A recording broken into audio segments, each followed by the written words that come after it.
नमस्कार, welcome to career मंत्रा 9.1। मैं अंकित यादव आपके अपने यूट्यूब चैनल में आपका स्वागत करता हूं। जैसा कि आप देख सकते हैं कि आज की क्लास में हम यूपी ट्रिपल एससी 2022 के लिए अंकित भाटी सर की जो बुक आई है, उससे हम भारत का भूगोल जो 5 नंबर में आना है वो कंप्लीट करेंगे। आज की क्लास में हम भौतिक भूगोल कंप्लीट करेंगे जो कि टॉपिक नंबर 1 है। ठीक है, तो चलिए आपका समय ज़्यादा बर्बाद ना करते हुए क्लास शुरू करते हैं और आपके दिमाग की गागर में भरते हैं ज्ञान का महासागर। वीडियो शुरू करने से पहले आपने अगर चैनल को सब्सक्राइब नहीं किया हो तो चैनल को सब्सक्राइब कर लीजिए, बेल आइकन पर ऑल क्लिक कर लीजिए, शेयर कर दीजिए, वीडियो को लाइक कर दीजिए और कमेंट करके मुझे बताए ना कि आपको इसके अलावा किस बुक का सेशन चाहिए। तो चलिए वीडियो शुरू करते हैं। चलिए शुरू करते हैं भारत एवं विश्व का भूगोल में भारत का भूगोल। तो आज हम भारत के भूगोल में भारत का भौतिक भूगोल पढ़ेंगे। तो चलिए वीडियो शुरू करते हैं। इसमें सबसे पहले हम नदियों के बारे में पढ़ेंगे। भारत के भूगोल देखो, मैंने थोड़ा जूम कर दिया जिससे आपको क्लियरली विजिबल रहे। हम भारत के भूगोल में भारत का भौतिक भूगोल पढ़ेंगे और इसमें सबसे पहले हम नदियों को कंप्लीट करेंगे। भारत नदियों का देश है। सही सी बात, बिल्कुल सही बात है कि भारत में बहुत सारी नदियां हैं। भारत के आर्थिक विकास में देश की नदियां महत्वपूर्ण योगदान निभा रही हैं। नदियां यहाँ प्राचीन काल से ही मानव जीवन का साधन बनी हुई हैं। उत्पत्ति के आधार पर भारत की नदियों का वर्गीकरण 2 वर्गों में डिवाइड किया गया है। ठीक है, नदियां जो हैं 2 पार्ट्स में डिवाइड की गई हैं। हिमालय की नदियां और प्रायद्वीपीय नदियां। पहले बात करेंगे हम हिमालयों की नदियों के बारे में। तो इसमें 3 तंत्र हैं, 3 प्रमुख नदी तंत्र हैं। एक तो है सिंधु नदी तंत्र, गंगा नदी तंत्र और ब्रह्मपुत्र नदी तंत्र। ठीक है, जो कि हिमालय से निकलती हैं। तो सबसे पहले हम सिंधु नदी तंत्र के बारे में पढ़ेंगे। इसके अंतर्गत सिंधु व उसकी सहायक नदियां झेलम, चिनाब, रावी, ब्यास, सतलज, पंचनद शामिल हैं। ठीक है, 5 नदियां इसमें शामिल हैं सिंधु नदी में। सिंधु तिब्बत के मानसरोवर के निकट बोखरचू ग्लेशियर से निकलती है। यह 2880 किलोमीटर लंबी है। विश्व की बड़ी नदियों में से एक है। भारत में इसकी लंबाई 1114 किलोमीटर है। दक्षिण पश्चिम की ओर बहते हुए कराची के पूर्व में अरब सागर में गिरती है। इसकी सहायक नदियों के बारे में पढ़ लेते हैं। पहली नदी है झेलम नदी। यह सिंधु की सहायक नदी है जो कश्मीर घाटी के दक्षिण पूर्वी भाग के पीर पंजाल पर्वत की पदस्थली में बैरीनाग झरने से निकलकर 212 किलोमीटर लंबी उत्तर पश्चिम दिशा की ओर प्रवाहित होते हुए बुलर झील में मिल जाती है। श्रीनगर झेलम नदी के तट पर स्थित है। इसकी सहायक नदी किशन गंगा है। इसे पाकिस्तान में नीलम भी कहा जाता है। चिनाब नदी, यह सिंधु की विशालतम सहायक नदी है। चंद्र और भागा नामक 2 नदियों के रूप में निकलती हैं। ये दोनों नदियां मिलकर चिनाब नदी बनाती हैं। भारत में इसकी लंबाई 1180 किलोमीटर है। अब बात करेंगे हम रावी नदी के बारे में। रावी नदी, इसका उद्गम स्थल हिमाचल प्रदेश के कांडला जिले में स्थित रोहतांग दर्रे के समीप है। इसकी लंबाई 725 किलोमीटर है। ब्यास नदी, यह सतलज की सहायक नदी है। इसका उद्गम कुल्लू पहाड़ी के में स्थित रोहतांग दर्रे के ब्यास कुंड से होता है। कपूरथला के निकट हरि नाम के स्थान पर सिंधु से मिल जाती है। इसकी लंबाई 470 किलोमीटर है। अब बात करेंगे हम सतलज नदी के बारे में। यह मानसरोवर झील के इस समीप स्थित राकसताल झील से निकलती है। शीप किला दर्रे के पास भारत में प्रवेश करती है। यह एकमात्र नदी है जो हिमालय को 3 भागों में काटती है। भारत में इसकी लंबाई 1050 किलोमीटर है। गंगा नदी तंत्र, गंगा नदी भगीरथी व अलकनंदा नदियों का सम्मिलित रूप है जो देवप्रयाग के निकट मिलकर गंगा कहलाती है। गंगा नदी का मुख्य स्रोत उत्तराखंड में स्थित गंगोत्री हिमनद है। गंगा नदी की सबसे अधिक लंबाई उत्तर प्रदेश में है। बांग्लादेश में इसे पद्मा नदी के नाम से जाना जाता है। गंगा नदी की भारत में लंबाई 25-25 किलोमीटर है। सहायक नदी गंगा नदियों की। अब सहायक नदियों के बारे में बात कर लेते हैं हम लोग। रामगंगा नदी, यह नदी गैरसेन के निकट कुमाऊं हिमालय में स्थित गढ़वाल की पहाड़ियों से निकलती है। इसकी लंबाई 600 किलोमीटर है। सोना सोना इसकी प्रमुख सहायक नदी है। शारदा नदी, यह नदी नेपाल हिमालय में स्थित मिलाम हिमनद से गौरी गंगा नाम से निकलती है, जो भारत नेपाल की सीमा पर काली नदी के नाम से भी जानी जाती है। गंडक नदी, यह धौलागिरी व एवरेस्ट पर्वत के बीच नेपाल हिमालय से निकलती है। यह नदी अपने मार्ग परिवर्तन के लिए प्रसिद्ध है। यह पटना के निकट सोनपुर में गंगा से मिल जाती है। इसकी लंबाई 1310 किलोमीटर है। अब बात करेंगे हम कोसी नदी के बारे में। कोसी नदी, यह गंगा की सबसे बड़ी सहायक नदियों में से एक है। यह 7 नदियों से मिलकर बनती है। यह नदी 729 किलोमीटर लंबी है। मार्ग बदलने के कारण इसे बिहार का शोक भी कहा जाता है। महागंगा नदी, यह नदी बंगाल में दार्जिलिंग की पहाड़ियों से निकलती है और सिलीगुड़ी के समीप गंगा में मिल जाती है। केन नदी, यह मध्य प्रदेश के सतना जिले में स्थित कैमूर की पहाड़ियों से निकलती है। इस नदी के तट पर चित्रकूट स्थित है। केन नदी के तट पर। सोन नदी, यह नदी मध्य प्रदेश में स्थित अमरकंटक के पठार में नर्मदा के उद्गम के स्थान से निकलती है। इसके रेत में सोने के कण पाए जाते हैं, इसलिए इसे स्वर्ण नदी भी कहा जाता है। इसकी लंबाई 780 किलोमीटर है। ठीक है, थोड़ा सा जूम कर देते जिससे आपको क्लियरली विजिबल रहे। ठीक है, और थोड़ा सा देखते हैं। दामोदर नदी, यह पश्चिम बंगाल तथा झारखंड में भ्रंश घाटी में प्रवाहित होने वाली नदी है। इसकी लंबाई 592 किलोमीटर है। इसे बंगाल का शोक के नाम से भी जाना जाता है। ये बहुत इंपॉर्टेंट क्वेश्चन है। बराकर, जमुनिया और बरकी इसकी सहायक नदियां हैं। अब बात करेंगे हम यमुना नदी के बारे में। यह गंगा की सबसे लंबी व सबसे पश्चिमी सहायक नदी है। यह बंदरपूंछ के पश्चिमी ढाल पर स्थित यमुनोत्री हिमनद से निकलती है। यह गंगा के समानांतर प्रवाहित होती हुई प्रयाग इलाहाबाद में गंगा से मिल जाती है। यमुना की लंबाई 1376 किलोमीटर है। कितनी लंबाई है? 1376 किलोमीटर। अब बात करेंगे हम चंबल नदी। यह मध्य प्रदेश के महू में स्थित मालवा पठार से निकलती है। अंत में इटावा के समीप यमुना में मिल जाती है। यह अपनी उत्खात भूमि के लिए प्रसिद्ध है। उत्खात भूमि को बीहड़ कहा जाता है। इसकी लंबाई 965 किलोमीटर है। बनाज, मेज, पार्वती व क्षिप्रा इसकी सहायक नदियां हैं। अब हम तीसरे तंत्र के बारे में बात करेंगे, ब्रह्मपुत्र नदी तंत्र। ब्रह्मपुत्र नदी 2900 किलोमीटर विश्व की सबसे लंबी नदियों में से एक है। इसका अपवाह तंत्र 3 देशों तिब्बत, भारत और बांग्लादेश में विस्तृत है। भारत में यह 1346 किलोमीटर लंबी प्रवाहित होती है। यह कैलाश पर्वत श्रेणी के दक्षिण में मानसरोवर झील के निकट चेमुआयुंग डुंग ग्लेशियर से निकलती है। ब्रह्मपुत्र का ज़्यादा हिस्सा तिब्बत में है, जहाँ इसे सांगपो के नाम से जाना जाता है। वेरी इंपॉर्टेंट क्वेश्चन, कई बार पूछा गया है। इसकी 2 सहायक नदियां हैं, देवांग और लोहित, इनमें जिनके मिलने से इसका नाम ब्रह्मपुत्र पड़ा है। बांग्लादेश में इसका नाम जमुना है। ये क्वेश्चन भी कई बार पूछा गया है, जमुना। ब्रह्मपुत्र में तीस्ता आदि नदियां मिलकर अंत में पद्मा या गंगा में मिल जाती हैं।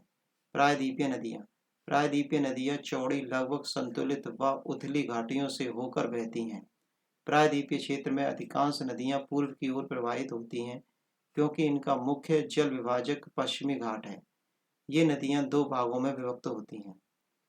अब देखते हैं दो भागों में कौन कौन से हैं। बंगाल की खाड़ी में गिरने वाली नदियां और अरब सागर में गिरने वाली नदियां। बंगाल की खाड़ी में गिरने वाली नदियां कौन कौन सी, वो देखते हैं। सबसे पहले स्वर्णरेखा नदी।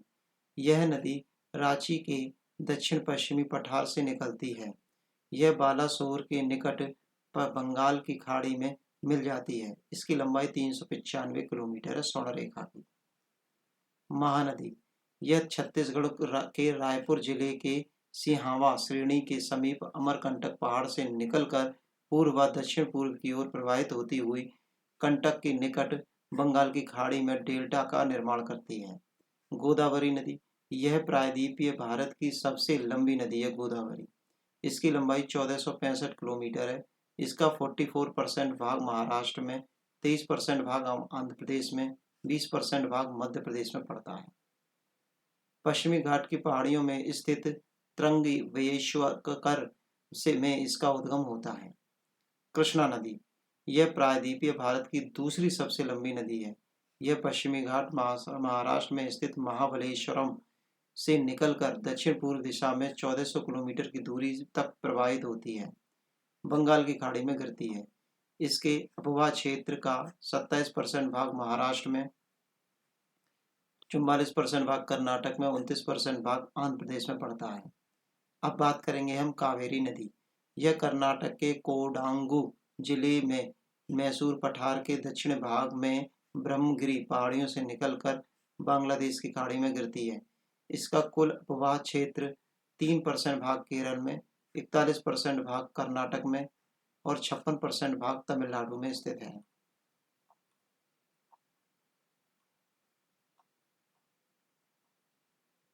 पेन्नार नदी, यह कर्नाटक के कोलार जिले की नंदी दुर्ग पहाड़ी से निकलती है। यह बंगाल की खाड़ी में गिरती है। इसका प्रवाह क्षेत्र कृष्णा व कावेरी के मध्य है। बेगई नदी, यह नदी तमिलनाडु राज्य के मदुरै जिले में स्थित बरसानद पहाड़ी से निकलकर मुदेरू, रामनाथपुरम आदि जिलों से प्रवाहित होते हुए मंडयम के पास पाक की खाड़ी में गिरती है। अरब सागर में गिरने वाली नदियां। पहली है नर्मदा नदी। इस नदी का उद्गम छत्तीसगढ़ में स्थित मैकाल पर्वत श्रेणी के अमरकंटक पहाड़ से होता है। यह 1312 किलोमीटर लंबी है। इसके उपवाह क्षेत्र का 87% भाग मध्य प्रदेश में, 11.5% भाग गुजरात में और 1.5% भाग महाराष्ट्र में पड़ता है। यह अरब सागर में गिरने वाली प्रायद्वीपीय भारत की सबसे लंबी नदी है। तवा, दूधी, हिरन, बरना, कोनाद और माचक इसकी सहायक नदियां हैं। तापी और ताप्ती, यह मध्य प्रदेश के बैतालू जिले के मुल्ताई नामक स्थान के निकट सतपुड़ा पहाड़ श्रेणी के निकट स्थित है। इसकी लंबाई 724 किलोमीटर है। यह खंभात की खाड़ी में मिलती है। इसके बेसिन का 72% भाग महाराष्ट्र में, 15% भाग मध्य प्रदेश में और 6% भाग गुजरात में स्थित है। इसकी सहायक नदी पूर्णा नदी है, ताप्ती की। अब बात करेंगे हम साबरमती नदी। यह पश्चिमी दिशा की ओर प्रवाहित होने वाली नदियों में से तीसरी सबसे लंबी नदी या बड़ी नदी है। यह 371 किलोमीटर लंबी है। माही नदी, इसका उद्गम स्थल मध्य प्रदेश के धार जिले में स्थित विंध्याचल पर्वत से होता है। इसकी लंबाई 580 किलोमीटर है, जो मध्य प्रदेश, राजस्थान और गुजरात राज्य का विस्तृत है। सोम व जखाम इसकी सहायक नदियां हैं। लूनी नदी, यह राजस्थान के अजमेर जिले के दक्षिण पश्चिम में अरावली श्रेणी के स्थित नाग पर्वत से निकलकर 495 किलोमीटर की लंबाई तक प्रवाहित होती है। पश्चात कच्छ के रण में विलुप्त हो जाती है। सरस्वती, जवाई, सूखड़ी और लीली इसकी सहायक नदियां हैं। अब हम बात करेंगे नदियों की घाटी के बारे में। नदियों की घाटी के बारे में पढ़ते हैं हम लोग। हिमालय समानांतर श्रेणी से निर्मित है। इन्हें कश्मीर घाटी, दूनी घाटी, कांगड़ा और कुल्लू घाटियाँ हिमाचल प्रदेश में, भगीरथी घाटी गंगोत्री के समीप है और मंदाकिनी घाटी केदारनाथ के समीप है आदि अनेक घाटियाँ द्वारा प्रक्षेपित किया जाता है। ये पर्यटकों के आकर्षण के स्थान हैं व यहाँ जनसंख्या का जमाव भी पाया जाता है। अब बात करेंगे हम कुल्लू घाटी की। हिमाचल प्रदेश में धौलाधर और पीर पंजाल श्रेणियों के मध्य अवस्थित है। नेलांग घाटी भारत के उत्तराखंड राज्य में स्थित है। भारत चीन सीमा के निकट सुरमग्य नेलांग घाटी है। अब है मूर्खा घाटी, लद्दाख के केंद्र शासित प्रदेश में प्रसिद्ध घाटी है।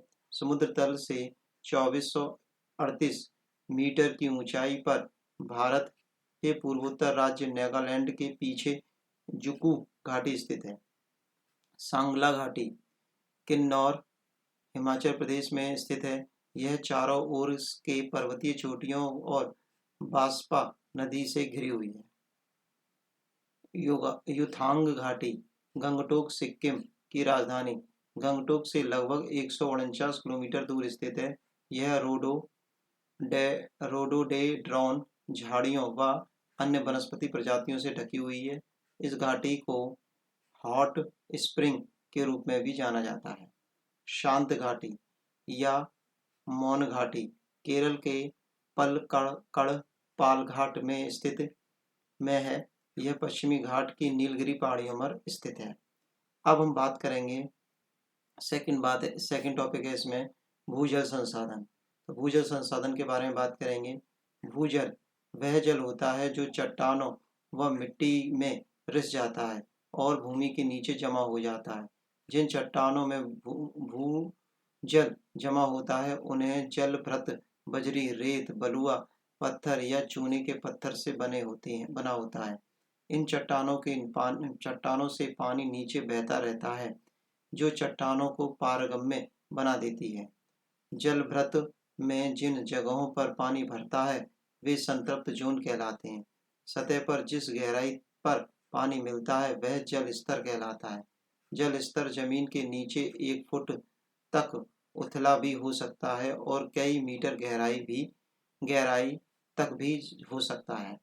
भूजल का भूमिगत जमाव इस संसाधन की क्षमता पर अवर्तनीय निम्नीकरण के प्रति उसकी संवेदनशीलता को स्पष्ट करता है। भारत में इस जल जमाव को निम्नलिखित श्रेणियों में बांटा जा सकता है। नंबर 1 है प्रायद्वीपीय भारत में कठोर चट्टानों वाले जलभृत। भारत के संपूर्ण जलभृत क्षेत्र का 65% भाग कठोर चट्टान वाला है, जिनमें से अधिकतर मध्य प्रायद्वीपीय भारत में है, जहाँ की भूमि कठोर चट्टानों से निर्मित है। इन जलभृतों को पानी दोबारा भरने योग्य नहीं है और निरंतर प्रयोग किए जाने के कारण अंततः सूख जाता है। सिंधु गंगा मैदान उत्तर भारत नदी क्षेत्र में कहारी जलभृत। उत्तर भारत में गंगा सिंधु के मैदानों में पाए जाने वाले इन जलभृतों में पानी संग्रहण की अद्भुत क्षमता होती है, इसलिए इन्हें जलापूर्ति व बहुमूल्य स्रोत भी माना जाता है। समूचे देश में शुद्ध वार्षिक भूजल की उपलब्धता 398 अरब क्यूबिक मीटर है। देश के वार्षिक भूजल संसाधन में वर्षा का जल योगदान 68% है। अन्य स्रोत जैसे नहरों में रिसाव, सिंचाई के दौरान पानी वापस लौटना, टैंक, तालाब, जल संरक्षण जैसी संरचनाओं को दोबारा भरना आदि की हिस्सेदारी 32% है। दिल्ली, हरियाणा, पंजाब, राजस्थान राज्यों में भूजल विकास का स्तर बहुत अधिक है, जहां भूजल विकास 100% से अधिक है। इसका अर्थ यह है कि इन राज्यों में वार्षिक भूजल का उपयोग वार्षिक भूजल पुनर्भरण से अधिक है। मतलब जितना इकट्ठा होता है उससे कम ही जो है यूज होता है, 100% से भी ज़्यादा होगा। भूजल की निकासी व उपयोग।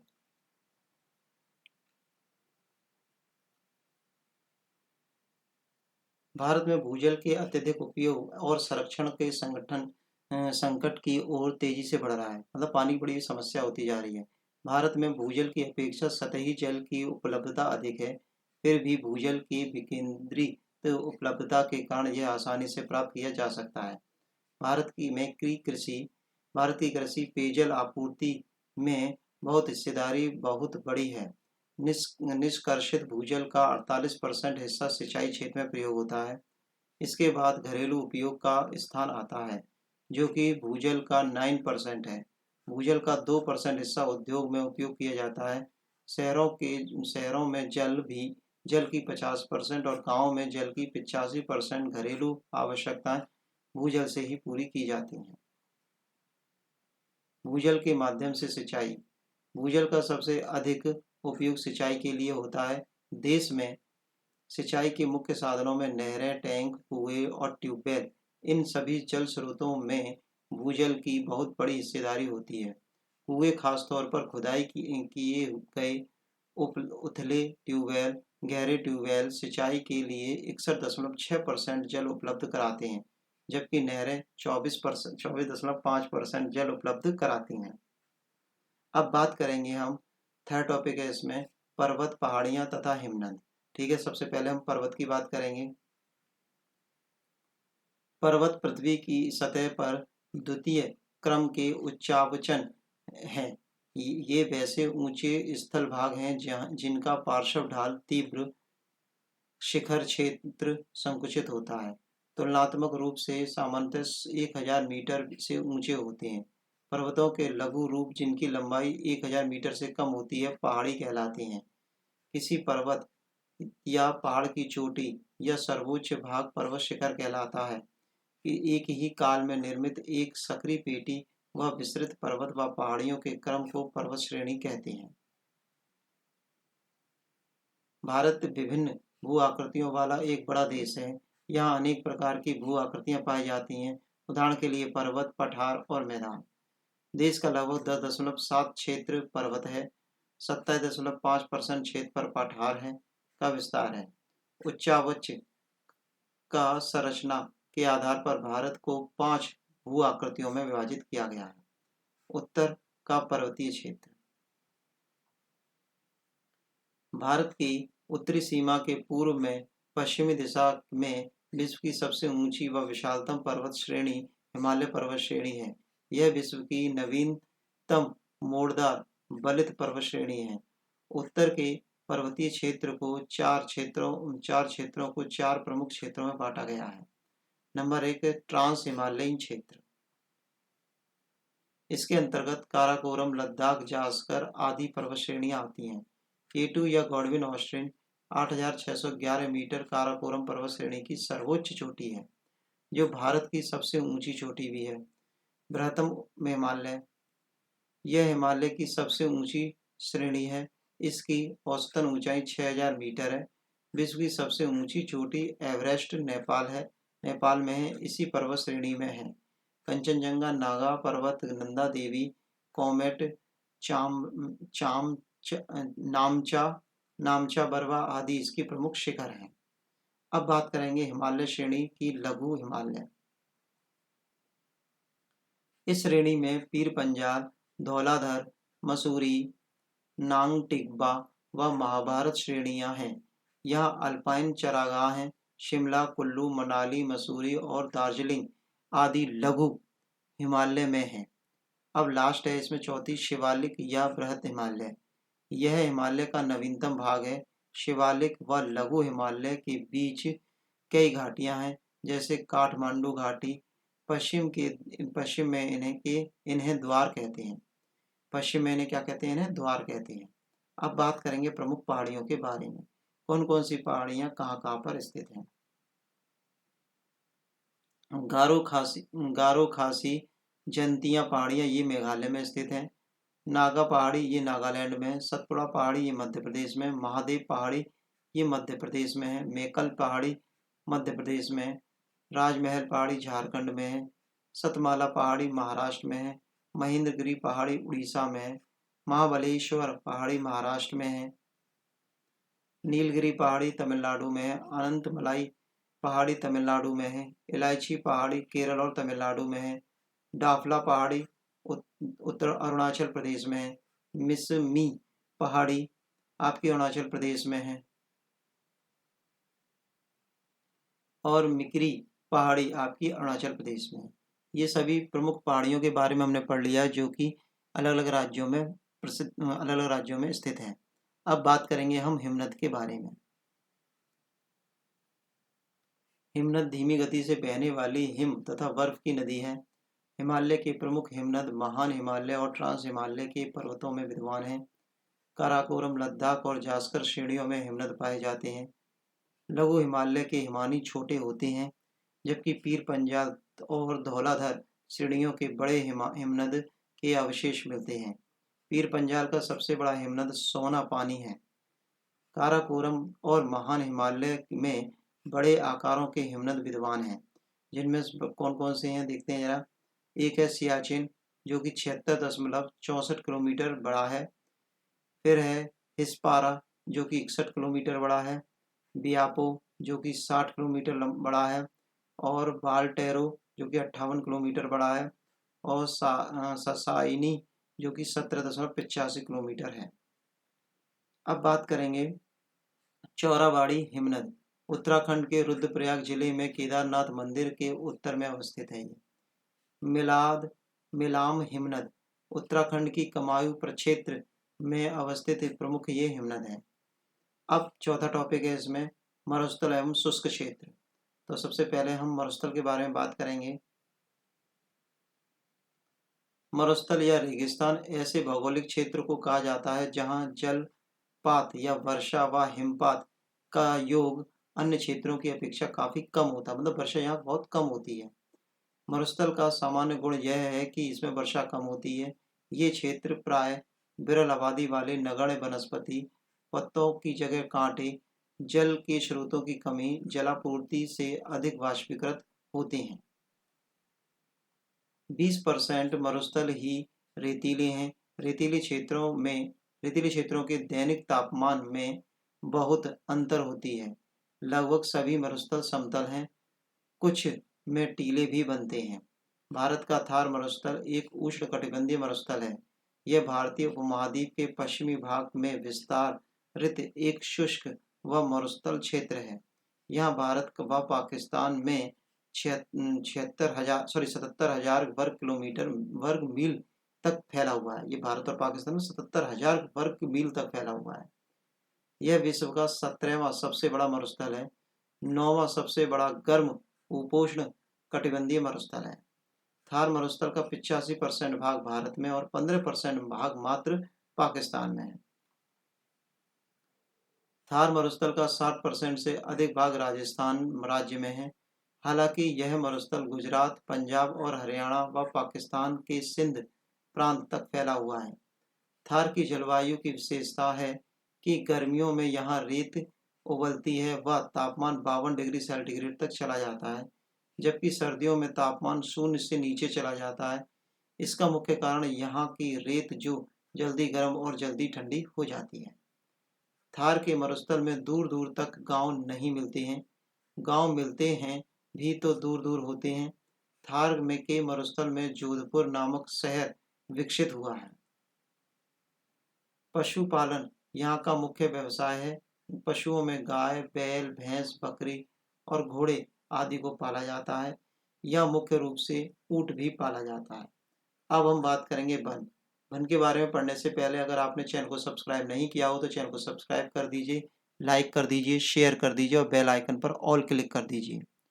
चलिए वन के बारे में पढ़ते हैं। वन भारत में मुख्यतः 5 प्रकार के हैं। सबसे पहले है हमारा उष्णकटिबंधीय सदाहरित वन, उष्णकटिबंधीय आर्द्र पर्णपाती वन, उष्णकटिबंधीय शुष्क पर्णपाती वन, पर्वतीय वन और लास्ट है हमारा ज्वारीय वन। तो सबसे पहले हम उष्णकटिबंधीय सदाहरित वन के बारे में पढ़ेंगे।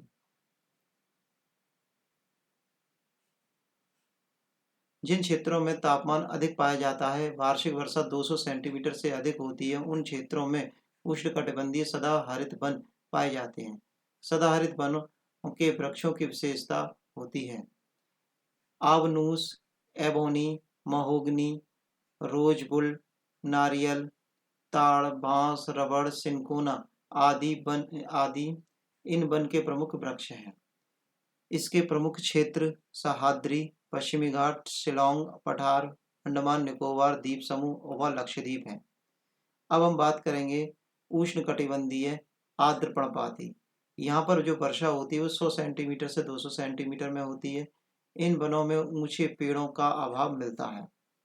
अब बात करेंगे उष्णकटिबंधीय शुष्क पर्णपाती वन। ये वनस्पतियां 70 से 100 सेंटीमीटर वर्षा क्षेत्र में मिलती हैं। इन वनों में ऊंचे पेड़ों का अभाव मिलता है। शुष्क सीमांत ये वन कटीले वनों और झाड़ियों में बदल जाते हैं। अत्यधिक चराई यहाँ का मुख्य समस्या है, सबसे ज़्यादा चराई यहीं पर होती है। अब बात करेंगे हम पर्वतीय वन के बारे में। पर्वतीय भागों की ऊंचाई के साथ वनस्पतियों के स्वरूप के क्रमिक परिवर्तन दिखाई पड़ते हैं। 1500 मीटर तक ऊंचाई तक पर्णपाती वन पाए जाते हैं। यहाँ देवदार, स्प्रूस, फर, चीड़, ब्लू पाइन आदि छोटी पत्तियों वाले वन मिलते हैं। अब लास्ट है हमारा ज्वारीय वन। ज्वारीय वन के बारे में बात करते हैं। ये वन मुख्यतः उन भागों में मिलते हैं जहाँ नदियों की ताज़ा जल समुद्री जल से मिलता है। इन वनों में मैंग्रोव, सुंदरी, कैसूरीना, केवड़ा, बेंदी आदि के वृक्ष मिलते हैं। ये गंगा, गोदावरी, कृष्णा आदि की निम्न डेल्टाई भाग में पाए जाते हैं। सारे वन हमने देख लिए हैं। अब हम बात करेंगे खनिज संसाधन, जो कि आपका छठा टॉपिक है इसमें। तो खनिज संसाधनों के बारे में हम बात करेंगे। खनिज एक प्रकार की प्राकृतिक संसाधन है जिसकी रचना एक से अधिक तत्वों के संयोजन व प्राप्त शैलों से होती है। भारत विश्व के प्रमुख खनिज संसाधनों से संपन्न देशों में आता है। भारत में खनिज के सर्वेक्षण व विकास के कार्य भारतीय भूगर्भ सर्वेक्षण कोलकाता तथा भारतीय खान ब्यूरो नागपुर द्वारा किया जाता है। भारत के खनिजों का वर्गीकरण एवं निम्नलिखित है। कौन कौन से खनिज किस किस वर्ग में आते हैं ये नीचे दिया हुआ है। सबसे पहले है धात्विक खनिज, लोहा, मैग्नीज, टंगस्टन, तांबा, सीसा, जस्ता, बॉक्साइट, सोना और चांदी। अब है अधात्विक खनिज, अभ्रक, एस्बेस्टस, नमक, जिप्सम, हीरा, संगमरमर, चूना पत्थर। अब है अणुशक्ति के खनिज, यूरेनियम, थोरियम, ग्रेफाइट, एंटीमनी और इल्मेनाइट। और लास्ट है जीवाश्म ईंधन, कोयला, खनिज तेल और प्राकृतिक गैस। अब हम बात करेंगे प्रमुख खनिज कहाँ कहाँ पर मिलते हैं। चलिए देखते हैं। भारत के प्रमुख खनिजों का विवरण दे रखा है। तो सबसे पहले हम लौह अयस्क के बारे में बात करेंगे, लोहे के बारे में। लौह अयस्क एक आधारभूत खनिज है जो औद्योगिक विकास का आधार है। भारत के कुंडप्पा और धारवाड़ श्रेणी की चट्टानों व आग्नेय शैलों में लौह अयस्क की प्राप्ति होती है। विश्व में लौह अयस्क के उत्पादन में भारत का स्थान चौथा स्थान है।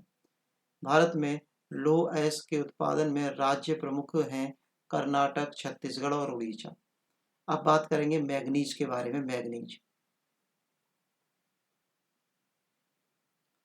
मैग्नीज लौह इस्पात उद्योग में एक प्रमुख कच्चे माल के रूप में उपयोग किया जाता है। इसके प्राप्ति में प्रमुख स्थान है उड़ीसा में कियोझर, म्यूभंज, मध्य प्रदेश के बालाघाट व छिंदवाड़ा, महाराष्ट्र के में नागपुर व भंडारा, गुजरात के पंचमहल से प्राप्त होता है मैग्नीज। अब बात करेंगे हम बॉक्साइट के बारे में। बॉक्साइट अयस्क एल्युमिनियम की प्राप्ति के लिए यूज होता है। यह लौह भस्म के रूप में पाया जाता है। भारत में बॉक्साइट का उत्पादन सबसे अधिक उड़ीसा में होता है व इसके पश्चात गुजरात और झारखंड में होता है। अब बात करेंगे हम तांबा की। तांबा लाल व भूरे रंग का खनिज है जो अत्यधिक लचीला, विद्युत का उत्तम सुचालक होने के कारण विद्युत कार्यों में अधिक उपयोग होता है। भारत में तांबे के उत्पादन के प्रमुख राज्य हैं मध्य प्रदेश, राजस्थान और झारखंड। अब बात करेंगे हम कोयले के बारे में। कोयला यह हाइड्रोकार्बन से निर्मित एक ठोस पत्थर है जिसका उपयोग ऊष्मा व प्रकाश दोनों की आपूर्ति के ईंधन के रूप में होता है। कोयले के प्रमुख प्रकार हैं एंथ्रासाइट, बिटुमेन्स, लिग्नाइट, पीट कोयला। भारत में कोयले के उत्पादन मुख्यतः झारखंड, छत्तीसगढ़, उड़ीसा में होता है। अब हम बात करेंगे अभ्रक के बारे में। भारत में आंध्र प्रदेश में सर्वाधिक अभ्रक का उत्पादन होता है जो संपूर्ण उत्पादन का 72% है। इसके बाद राजस्थान का स्थान है। सोना यह आग्नेय व कायांतर चट्टानों की सिराओं के रूप में पाया जाता है। देश में कुल स्वर्ण उत्पादन में 98% भाग केवल कोलार व घट्टी जो कि कर्नाटक राज्य में पाया जाता है वहाँ है। अब है हीरा। हीरा कार्बन का सबसे शुद्ध रूप व प्रकृति का सबसे कठोर तत्व है। कोहिनूर हीरा भारत की गोलकुंडा आंध्र प्रदेश की खान से निकाला गया था। भारत में हीरा प्राप्ति के प्रमुख स्थान मध्य प्रदेश के पन्ना व सतना, आंध्र प्रदेश के छत्तीसगढ़ में है। अब बात करेंगे हम जस्ता की। इसका सबसे अधिक उपयोग लोहे को जंग रोधक बनाने में किया जाता है। इसकी प्राप्ति का प्रमुख स्थान राजस्थान, उड़ीसा और जम्मू कश्मीर है। यूरेनियम देश में इसकी प्राप्ति धारवार व आर्कियन श्रेणी की चट्टानों या शैलों से होता है। मोनोजाइक बालू चेरालाइट से होता है। इसे मेटल ऑफ होप कहते हैं, मेटल ऑफ होप कहते हैं। झारखंड के सिंहभूम जिले का जादूगोड़ क्षेत्र यूरेनियम खनन में सर्वाधिक महत्वपूर्ण है। अब बात करेंगे हम चांदी के बारे में। चांदी एक बहुमूल्य धातु है। इसका सर्वाधिक उत्पादन राजस्थान व चित्तौड़ में होता है। इसके पश्चात कर्नाटक, आंध्र प्रदेश और झारखंड में भी इसका उपयोग होता है। थोरियम इसकी प्राप्ति का मुख्यतः मोनोजॉइट बालुका निक्षेपों से होती है। सीसा, एक सेकंड, जो थोरियम है इसका मुख्यतः केरल के तटवर्ती इलाकों में ये मिलता है थोरियम। अब बात करेंगे हम सीसे के बारे में। सीसा अयस्क गैलिना नामक खनिज से प्राप्त किया जाता है। यह प्राय चांदी व जस्ते के साथ पाया जाता है। इसका सर्वाधिक उपयोग लौह इस्पात उद्योग में होता है। भारत में सीसे के सर्वाधिक भंडार राजस्थान में है। इसके पश्चात झारखंड में भी पाया जाता है। अब बात करेंगे हम पेट्रोलियम की।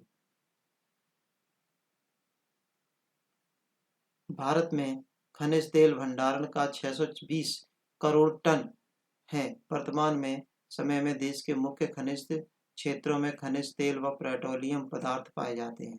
सबसे पहले है असम तेल क्षेत्र, फिर है गुजरात तेल क्षेत्र और फिर है मुंबई तेल क्षेत्र। इन सब के बारे में पढ़ने से पहले मैं फिर से आपको एक बार याद दिला दूं, अगर आपने वीडियो को लाइक, शेयर और चैनल को सब्सक्राइब नहीं किया हो तो चैनल को सब्सक्राइब कर लीजिए और कमेंट करके बताइए कि ये सेशन आपको कैसा लग रहा है। चलिए असम तेल क्षेत्र के बारे में पढ़ते हैं। यह देश का सबसे प्राचीन तेल क्षेत्र है। यहाँ के तेल क्षेत्रों में डिगबोई, नहर काटिया, सुरमा नदी घाटी प्रमुख हैं।